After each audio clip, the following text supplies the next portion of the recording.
Hello everyone and welcome to the channel. I'm Emmanuel, I'm an Airbus pilot, and today we are going to review the Winctrl WASA-32 throttle and PAC.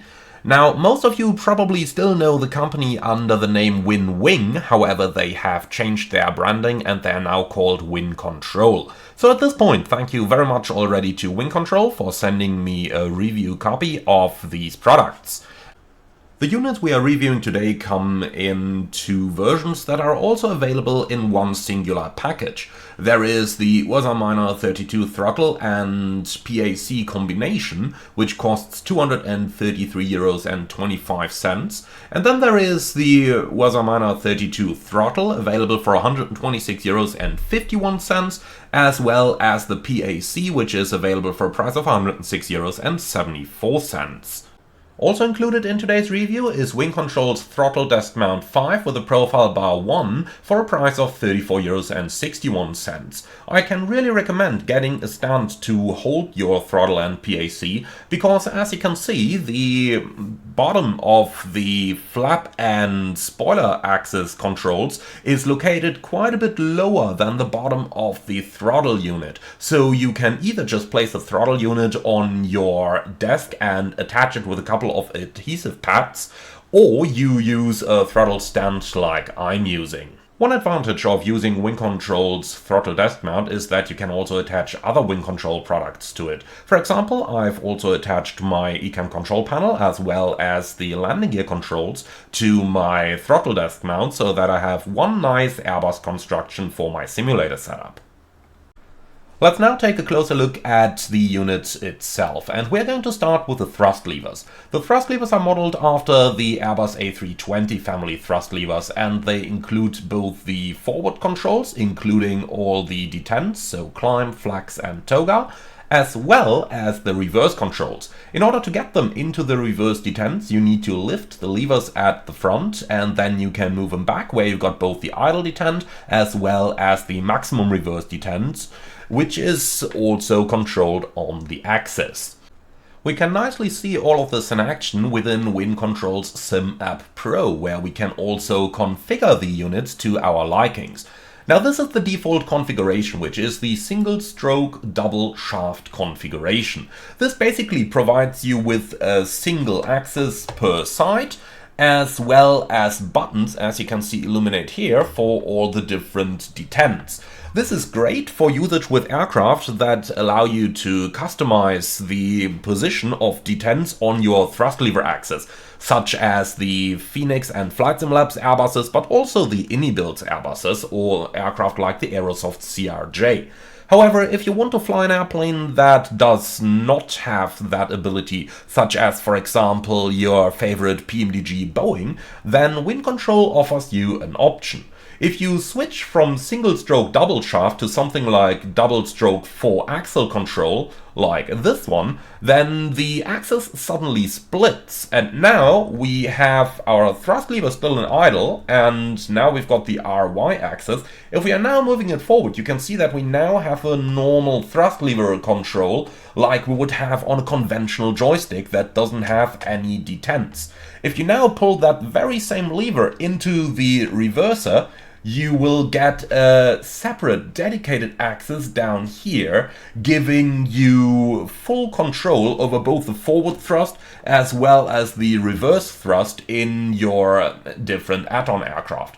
Also, you got that switch in the middle over here that you also have on your hardware, and if you flick this switch, then all of the detents are going away, and suddenly the lever moves in a completely clean way, like it would, for example, on your favorite Boeing aircraft. Thereby, you can easily configure the throttle axis for use with whichever add-on aircraft you currently want to use.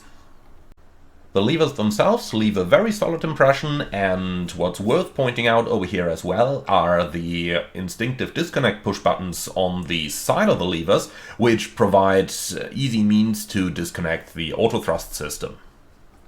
The levers fit very well in your hand, are easy to move, and as you can see, click easily into the detents. You can also move them in between the detents, like this, and operating the reverser is just as easy. Just lift the caps and they go into the idle reverse detent, and then you can move them all the way back into the maximum reverse.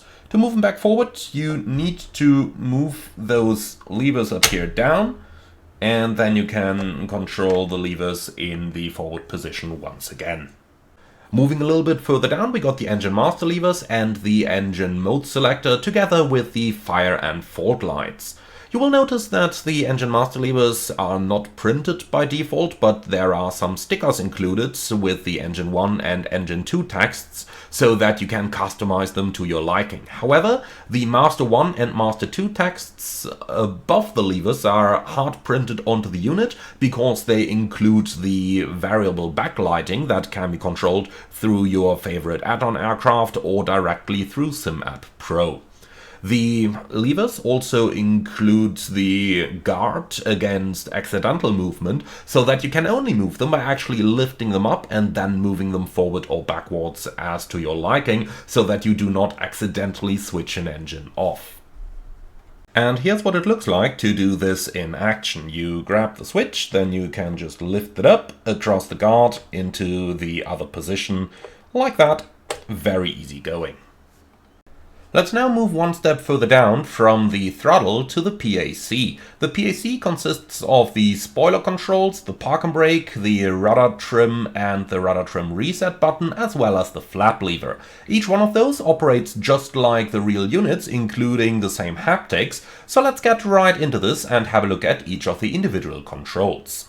Let's start with the speed brake lever. Just like in the real airplane, the Winctrl unit has several functions. First of all, there is the functionality to arm the spoilers, for which you simply pull the lever up like this.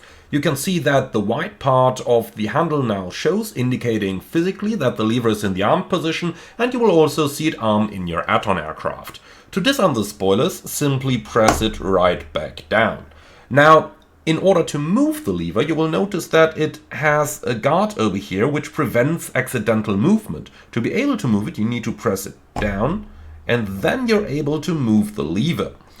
There is a detent in the middle position that you can see over here. In order to be able to continue to move it, you need to use a little bit of force to move the lever into the full position. Now that's the case in the real world airplane as well, and if you're flying an A320 and that's the A320 only, you will notice that with the autopilot engaged, the spoilers are actually not going to extend any further than the half position. Only if you disconnect the autopilot, it will move further. Now you can just move it right back into the retracted position, and you will notice that the handle immediately enters the guard over here, and now you can actually not move it again. Next in line is the park and brake lever. The park and brake lever is a fairly easy one. It simply needs to be lifted and then you can turn it pretty much like this. Note that it has a protection against accidental movement, so like this, if you don't lift it, you can't move it, so you have to lift it up and then you can set and release the park and brakes. Note that in Airbus aircraft, other than Boeing's for example, you do not need to press the brake pedals at the same time, simply lift it and turn it, and that's all you need to do. The rudder trim switch is a very easy one to operate as well. You've got the big switch on the right hand side, which is simply a turn switch, so you turn it left or right in order to operate it. And then you also have the reset switch on the side over here, which you press once, and that is going to reset your rudder trim completely. Easy going. And this leads us to the last control, which is the flap handle. The flap handle is once again a guarded control, and in order to operate it, you need to lift the bottom up, and then you can move it into the next position.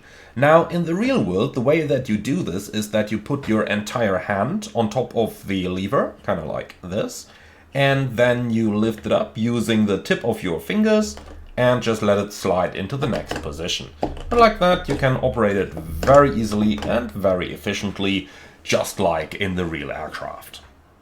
And with this, we're reaching the end of our review. So, how do I like the units?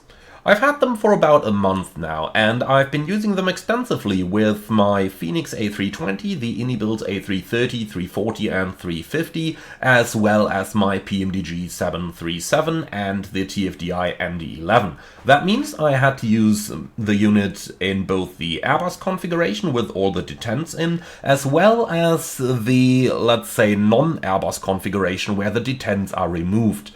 It does take a little bit of tweaking initially to find out how to assign the levers properly inside your simulator, for which I am going to do a separate dedicated tutorial, by the way. And once they are assigned, it's really great fun to use.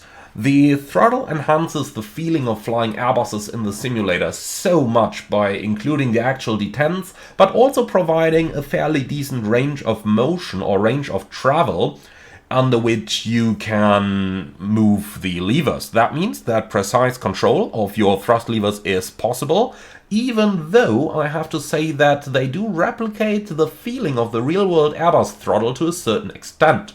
Now, what do I mean with that? Well, I grew up flying Boeing aircraft, and on Boeings you have about twice the range of travel for the real-world thrust levers than you have on real-world Airbuses. That's because Boeings are meant to be flown manually, while you kinda get to think that Airbus kinda wants you to use auto thrust on their aircraft. And the range of travel for the manual thrust could be a little bit greater, but that critique applies to the real-world Airbus just like it does to the Winctrl units. So we could kind of say that Winctrl just built it as a feature over here and gives you the same movement. Nonetheless, if you do small inputs on the throttle just like you do on the real-world aircraft, then you can still control the engines precisely. The usage of the other controls like the flaps and the speed brakes feels intuitive, and they operate exactly the same as they would on the real-world aircraft, so I'm very happy with those. Overall, a great package that comes at a great pricing, and I can absolutely recommend it without any restrictions. Now, I'm German, that means I need to complain about something, right? Alright, if I wouldn't, this wouldn't be an honest review. So, 2 points that I would like to see improved. The first one is on the engine mode selector and the park and brake levers, and the engine mode selector just could use a little bit more resistance. In the real aircraft you need to use a bit more force to operate it, and the park and brake lever just feels a little bit loose. Like in the real plane you can move it up, you turn it, but it still stays fixed on that same spot. In the Winctrl unit, if you pull the park and brake lever up, it feels a little bit loose. Like, it still does exactly what it's supposed to do, but I feel they could have built it a little bit more sturdy.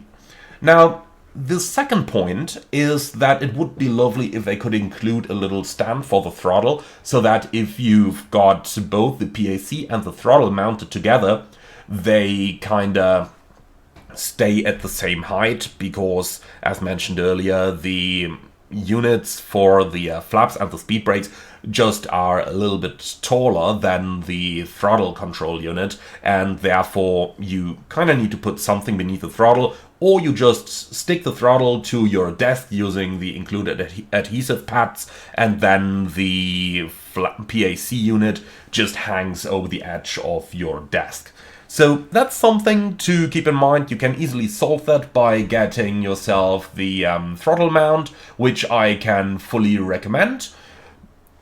And I guess that's it for this review. Thank you very much for watching. I do hope that you liked this one. Leave your feedback in the comments underneath the video. If you've already gotten the units, then be sure to leave your feedback underneath the video as well.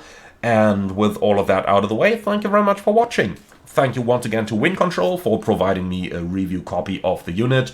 As always, like, comment and subscribe, and then I'm really looking forward to see you all again on the next one.